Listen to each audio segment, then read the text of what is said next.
when I was 9 years old, my parents were going through a divorce, as is so prevalent today.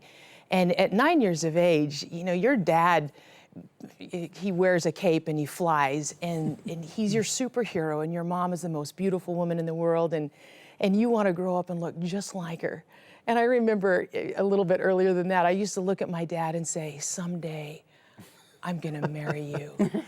And I just loved my dad so much. And so during this season of divorce, I don't know that I even really understood what that meant.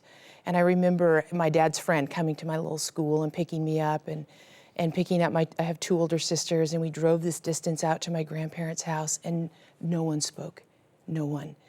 And I remember feeling this crushing sense that something horrific has happened. I feel it.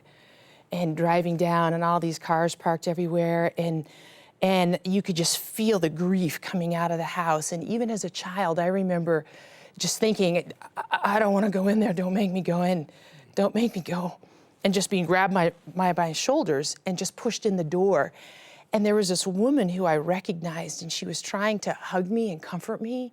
And she was just crying out of control, just, I'm sorry.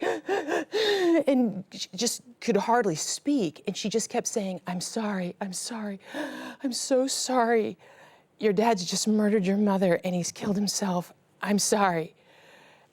And I remember looking at her and thinking, I think you're a liar, because that can't be true. My dad would never do that.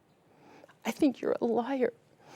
And I just broke out of her arms and ran out the door and just ran and ran and ran in this child's effort to just outrun the unthinkable.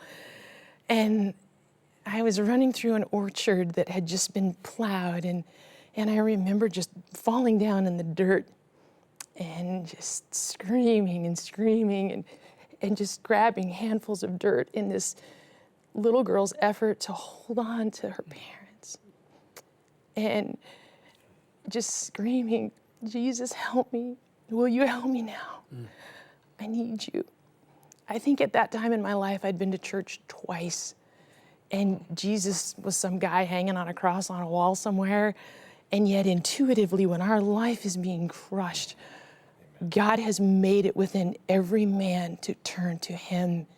And what I now know as an adult is that the Lord of all creation came down and knelt in the dirt beside a breaking child, and he took the little hand that was reaching out to him. And my Jesus has never let go.